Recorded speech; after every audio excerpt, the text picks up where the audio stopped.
رمضان تجلى وابتسم طوبى للعبد إذا اغتنم. بالله من الشيطان الرجيم.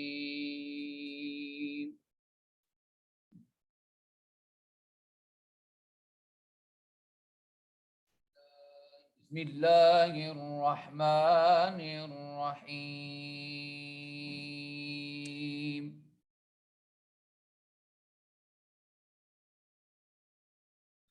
الحمد لله فاطر السماوات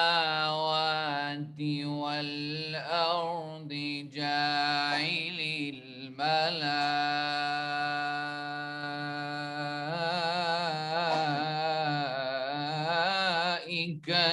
رسلا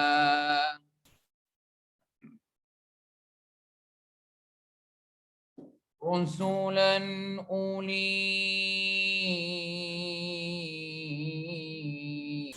أجنحة مثنى وثلاث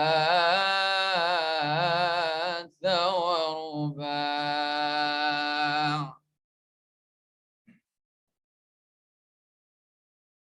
يزيد في الخلق ما يشاء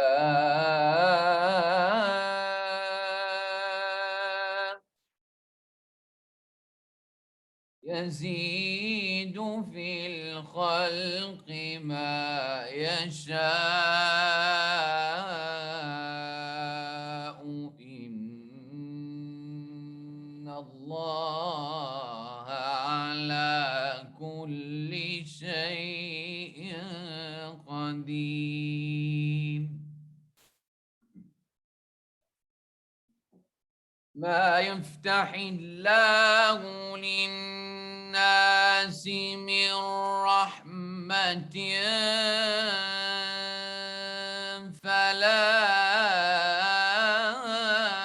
ممسك لها وما يمسك فلا مرسل له من بعده وهو العزيز الحكيم.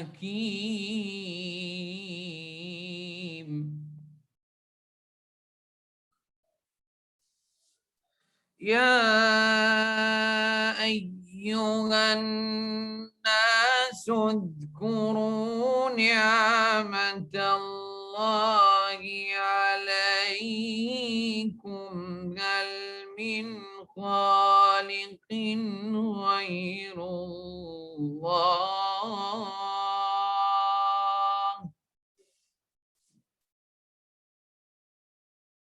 يا أيها الناس اذكروا نعمة الله عليكم هل من خالق غير الله يرزقكم من السماء والأرض لا إله إلا هو هل من خالق غير الله يرزقكم من السماء والأرض لا إله إلا هو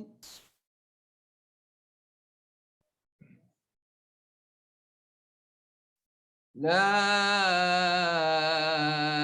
إله إلا هو فأنا توفكون.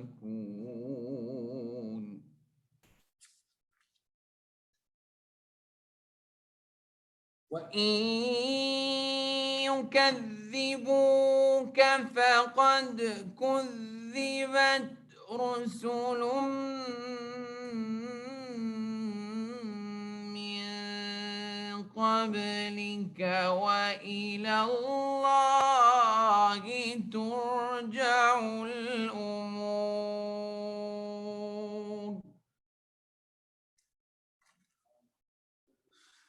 يا أيها الناس إن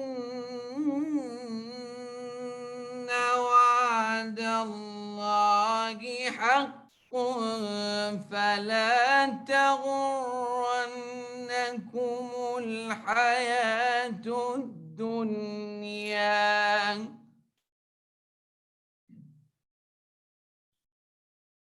يا أيها الناس إن وعد الله حق. يا أيها الناس إن وعد الله حق فلا تغرنكم الحياة الدنيا.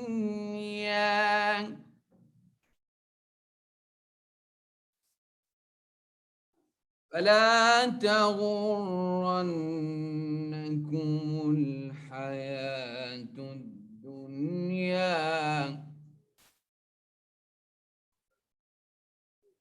فلا تغرنكم الحياة الدنيا ولا يغرنكم بالله الغرور.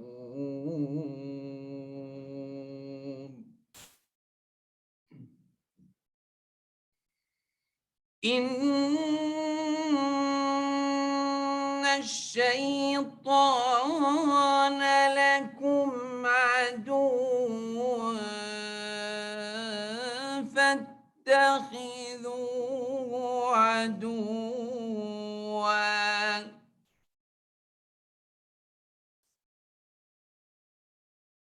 إن الشيطان لكم عدو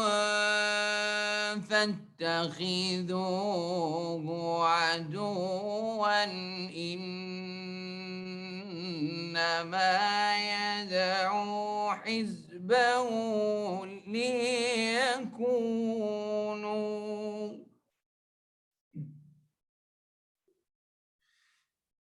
إن الشيطان لكم عدو فاتخذوه عدوا إنما يدعو حزبه ليكونوا من أصحاب السعير.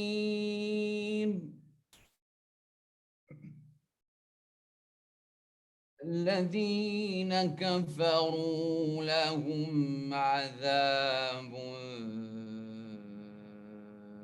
شديد.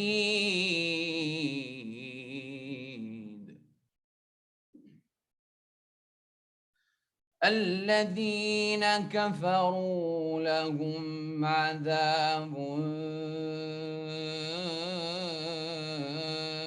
شديد.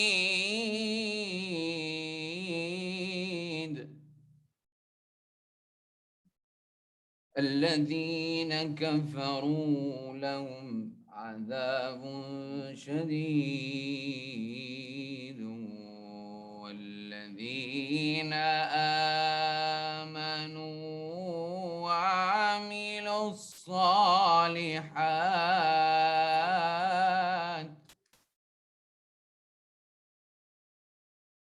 الذين كفروا لهم عذاب شديد والذين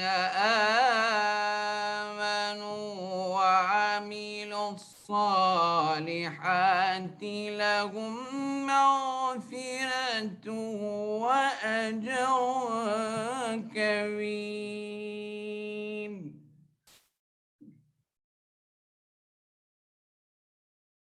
أفمن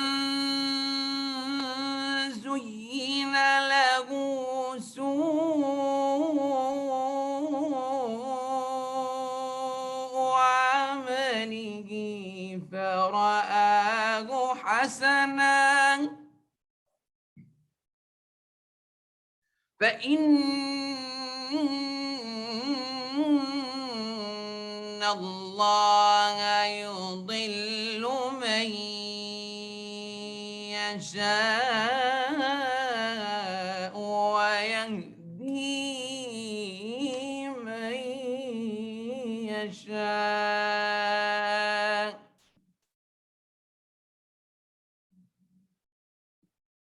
فإن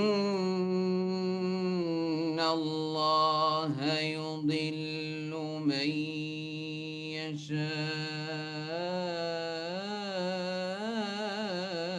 يشاء ويهدي من يشاء فلا تذهب نفسك عليهم حسرات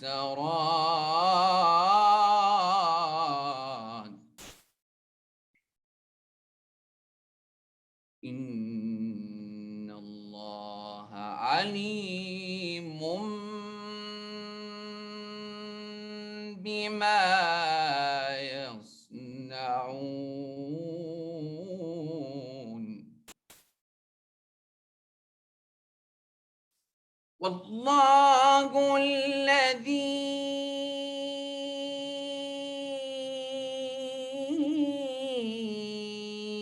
أرسل الرياح فتثير سحابا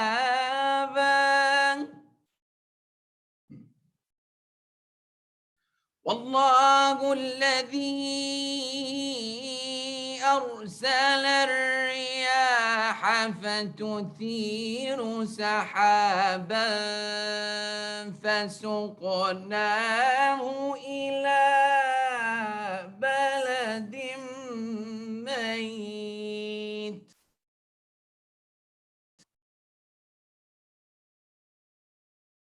فأحيينا به الأرض بعد موتها كذلك النشور من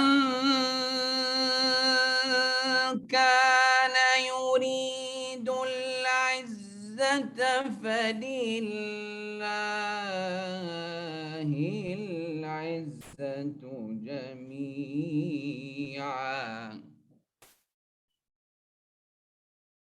من كان يريد العزة فلله جميعا إليه يصعد الكلم الطيب والعمل الصالح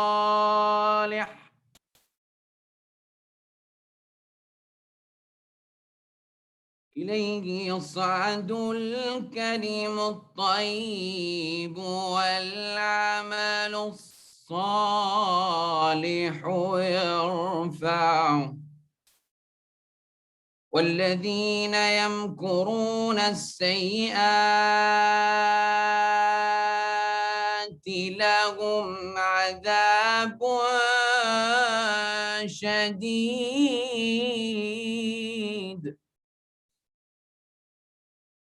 ومكر أولئك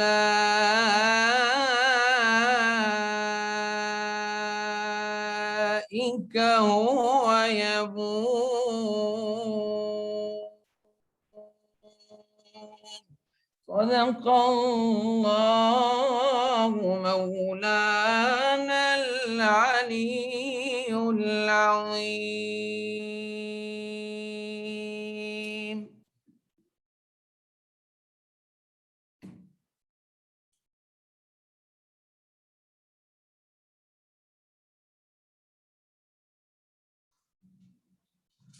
السلام عليكم ورحمة الله.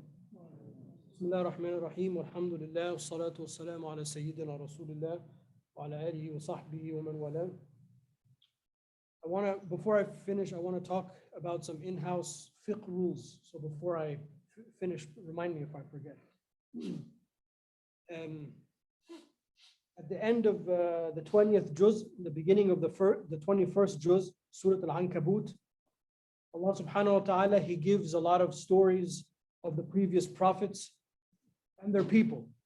And then Allah subhanahu wa ta'ala, He has one verse in which He talks about the reason why the surah is called Surah Al-Ankabut, why it's called the chapter of the spider. Allah subhanahu wa ta'ala, He says, مَثَلُ الَّذِينَ اتَّخِذُوا مِن دُونِ اللَّهِ أَوْلِيَاءَ كَمَثَلِ الْعَنكَبُوتِ اتَّخَذَتْ بَيْتًا. The example of those who take other than Allah subhanahu wa ta'ala as their protector, as their source of worship, etc., is the example of the spider that takes a home. كمثل العنكبوت اتخذت بيتا وإن أهون البيت لبيت العنكبوت. But the weakest of homes is the home of the spider. لو كانوا يعلمون, if only they would know. The spider doesn't really build a home, but Allah Ta'ala likens the verse or uses the spider as an example that the spider makes a home. But in reality, the spider doesn't make a home, it makes a web. It makes a web, not a home. A home has walls and has a ceiling. It can protect you from the sun or the wind or the rain. It keeps you warm or it keeps you cool. And there's sakina. There is peace and quiet. Maskan, the house, masdar mimi, maskan, the place of sakina, the place of peace and dwelling. But the funny thing is, in that example, the spider doesn't really have a home, but the spider spins a web. And the web, it's very interesting. Have you ever seen a spider when it weaves or when it spins a web? It's very beautiful. It's very intricate. It looks very pretty, right? And then the minute you open the door, boom, it's gone. You roll it up in a little ball and then you flick it away. And He says, this is what people that try to find a way to Allah other than the right way, this is what they're doing. They are spinning a web of lies for themselves. Even in English, we have this expression, a web of lies. It's very weak. And the reason Allah Ta'ala, or one of the reasons why Allah Ta'ala mentions this in the surah, in the chapter, in the context of all of these stories, is all of these people's arguments against their prophets are all weak arguments. And then the prophets, they're saying the most simple, basic thing. Have you ever read the story of any of the Anbiya? They said anything weird or out of, crazy, or this is just said, worship Allah subhanahu wa ta'ala. Why are you burying your daughters alive? That makes sense, right? Why are you worshiping these idols that you make yourself? They can't help you. They can't answer you. They can't speak back. You made them.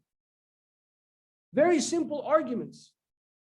But the opposition, because they've spun this web of lies for themselves, it's this very intricate and prima facie sophisticated argument, but it's really a house of cards. There's no substance to it.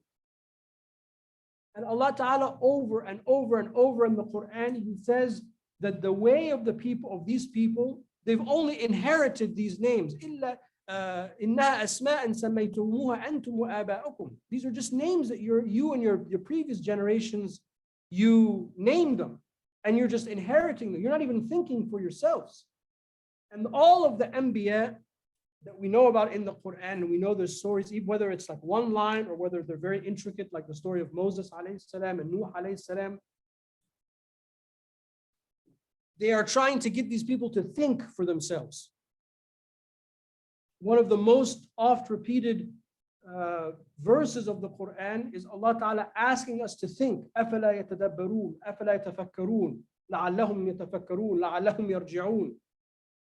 Oh, and in different ways, but Allah Ta'ala is challenging us. Think, wake up and think. Look at this other way. Remember last March, not this March, last March, when all of this pandemic sort of unraveled. And for that month, everything stopped. Everything that we were told we had to do, I have to go to work at this hour. I have to put in this many hours. I have to do this. We have to do it this way. This is the only way that it can be done. All of those things turned out to be wrong. We survived. We thrived. Shortly after that, we had Ramadan for us, and everyone else. And in this Ramadan, we adapted. We had Ramadan online. We did the khatiras online, and Anas read the Quran online. We even did the Eid online, and we thrived as a community. So oftentimes we forget that what we think is the only way to do something is simply because we've inherited that way. It's just names that we've inherited, things that we just are used to repeating to one another.